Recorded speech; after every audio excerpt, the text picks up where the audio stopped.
Hello guys, my name is Raj Gupta and you are watching me on guided path. So guys, स्वागत है आप सभी का हमारे चैनल पे, जिस पे हम कोर्स अपना कंप्लीट कर रहे हैं। क्लास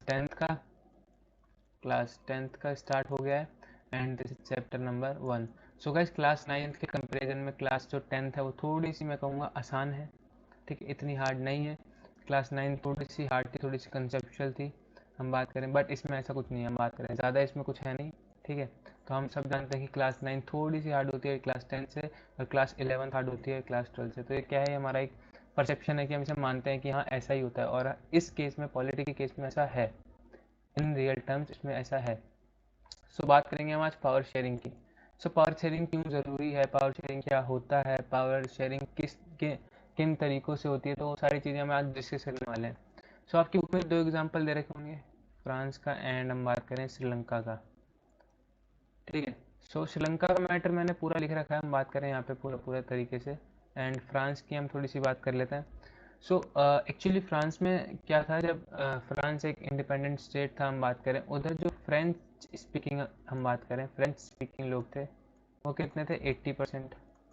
और जो डच स्पीकिंग लोग थे वो कितने थे, 20%। सो हम बात करें यहाँ जो लिंग्विस्टिक मेजोरिटी थी वो किसके पास थी, फ्रेंच के पास। सो फ्रेंच सोचते थे कि हम ही इस कंट्री को मिलके बनाते हैं, डच की कोई वैल्यू नहीं है। बट क्या ये सही है?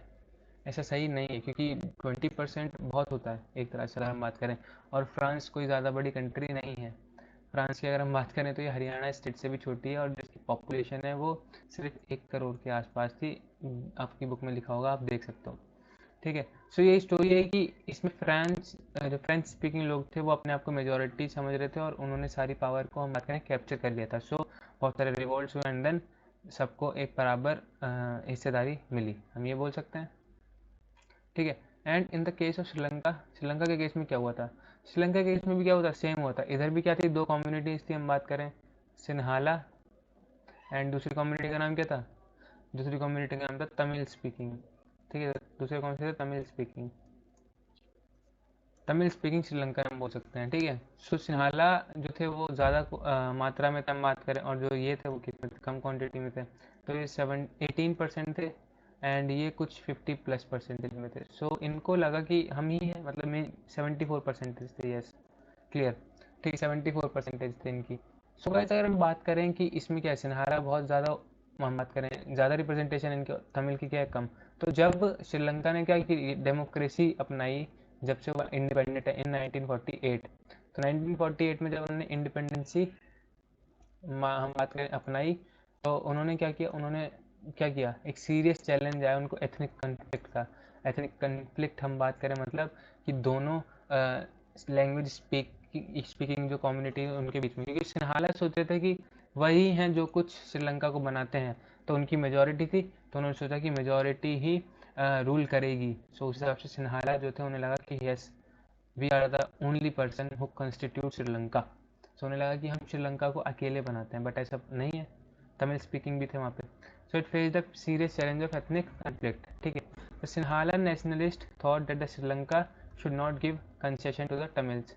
तो उन्हें लगा कि हम जो सिन्हाला नेशनलिस्ट थे उन्होंने लगा कि जो हम उन्हें कंसेशन नहीं देंगे, मतलब कुछ भी छूट होती है जिसे जो एक लिंग्विस्टिक कम्युनिटी को मिलनी चाहिए, हम बात करें माइनॉरिटी कम्युनिटीज़ को मिलनी चाहिए, जैसे कि हम इंडिया में देते हैं उन्हें। सो वो वहाँ पे उन्होंने नहीं दी। So because Sri Lanka belongs to the Sinhala people only, तो उनको लगता था जो श्रीलंका है वो क्या है, सिर्फ सिन्हाला पीपल्स की है।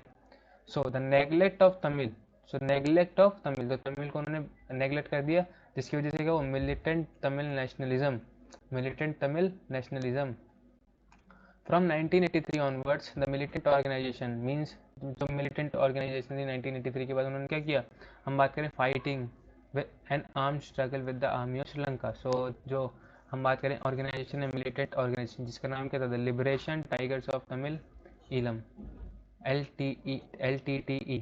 ठीक है, सो इन्होंने क्या किया, एक फ़ाइट लड़ रहे हैं तब से, किसके लिए, हम बात करें फ्रीडम के लिए, अपने अपने उसके बात करें क्या, अपने हक के लिए फाइट कर रहे हैं, वो किसी श्रीलंका की आर्मी से हम बात करें तो। So why power sharing is desirable, तो पावर शेयरिंग क्यों ज़रूरी है, या हम बात करें क्यों सब चाहते हैं कि पावर शेयरिंग हो। सो लेट्स सी क्यों। So power sharing is good because it helps to reduce the possibility of conflict between two social groups. So if there are proper distribution of powers, then क्या होगा कि जो दो social groups हैं वो क्या रहेंगे आपस में सुलह से रहेंगे ना, क्योंकि उन्हें पता है कि अगर हम दोनों लड़ेंगे तो क्या होगा, पूरी कम्युनिटी खराब हो जाएगी। इसलिए क्या है, पावर शेयरिंग डिज़ायरेबल है। फॉर एग्जांपल अगर इंडिया में क्या हो, सेंट्रल जो गवर्नमेंट है उसकी कुछ ज़्यादा ही ओवर कर दें हम, ठीक है, सो स्टेट क्या हो जाएंगी, नाराज़ हो जाएंगी, स्टेट नाराज़ हो जाएंगी, तो वो नहीं हो सकता है। तो पावर शेयरिंग क्या हो सकती है, ज़रूरी है, ठीक है, पावर शेयर क्या है, ज़रूरी है। सो दो कम्युनिटी के बीच में क्या होनी चाहिए, पावर शेयरिंग। सो हम बात करें अगर आपके घर में आप अगर दो बहन भाई हो या दो भाई हो, तो अगर आपको थोड़ा इक्वल ना मिले, हम बात करें इक्वल प्यार या हम कुछ भी बात कर सकते हैं, ना मिले तो आपके लिए क्या हो, मतलब एक क्या सोचेगा फिर ये कुछ गलत है, एंड देन कन्फ्लिक्ट चालू देंगे। सो वो चीज़ें हैं इसमें। Second option is power sharing is the very spirit of democracy. A democratic rule involves sharing power with those affected by its exercise and who have to line with its effects. People have a right to be consulted on how they are to be governed. So simple इस power sharing क्या है, किसी भी democracy के लिए बहुत important है। ये दिखाता है कि अगर पावर शेयरिंग है तो इसका मतलब डेमोक्रेसी है, ठीक है। और जो पीपल हैं उनको हक है कि वो बता सकें कि हमें किस तरह से गवर्न होना है। आप किसी भी पीपल को किसी भी तरह से गवर्न नहीं कर सकते, ठीक है, क्योंकि सबका सेट क्या होता है, माइंड सेट अलग अलग। सो मेजोरिटी होता है कि हाँ democracy is all about, democracy is all about numbers we can say, ठीक है। तो जिसके ज़्यादा नंबर्स, मतलब वो क्या है, पावर में आएगा, ठीक है। सो वो चीज़ है डेमोक्रेसी में अगर हम बात करें तो। सो फॉर्म्स ऑफ पावर शेयरिंग हम बात करते हैं, तो फॉर्म्स ऑफ पावर शेयरिंग किस तरह से फॉर्म्स, हम बात करें किस तरह से पावर शेयरिंग हो सकती है। So in democracy power power sharing किसी भी तरह से हो सकती है। Power sharing arrangement can take various forms. So बहुत सारी फॉर्म्स ले सकती है। पावर शेयरिंग वर्टिकल वे में हो सकती है, पावर शेयरिंग हॉरिजॉन्टल वे में हो सकती है, ठीक है। हम बात करेंगे सब चीज़ों की यहाँ पे भी, तो मैं आपको मोटा मोटा बताता हूँ कि वर्टिकल और हॉरिजॉन्टल, ठीक है। सो पढ़ लेते हैं क्या होता है वर्टिकल और horizontal. So power is shared among different organs of government such as legislature, executive and judiciary. So हमें पता है ऑर्गन्स ऑफ गवर्नमेंट कितने होते हैं, तीन ऑर्गन्स होते हैं गवर्नमेंट के। कौन सा, लेजिस्लेशन, एग्जीक्यूटिव एंड जुडिशरी। तो ये क्या है, सेम लेवल पे हैं, बट इनकी जो सेम लेवल पे हैं बट पावर्स क्या है, डिवाइडेड। लेजिस्लेशन लॉ बनाएगा, एग्जीक्यूटिव इम्प्लीमेंट करेगा, जुडिशरी इंटरप्रेट करेगा। सो क्या है, सेम लेवल पे हैं बट सबकी क्या अलग अलग पावर्स। सो ये क्या हम बात करें, सेपरेशन ऑफ पावर, क्या है, सेपरेशन ऑफ पावर। तो इसका मतलब सेम लेवल पे हैं लेकिन अलग अलग काम है सबका, ठीक है। सो ये क्या हो गया, हॉरिजॉन्टल डिस्ट्रीब्यूशन हो गया पावर का। क्या हो गया, हॉरिजॉन्टल डिस्ट्रीब्यूशन पावर का, because it allows different organ of government placed at the same level. So same level पे हैं वो, to exercise different power, but इनकी डिफरेंट पावर्स हैं। सो इसको हम कहते हैं system of checks and balances. क्या कहते हैं, system of checks and balances. Clear, चलो आगे बढ़ते हैं अब हॉरिजॉन्टल से।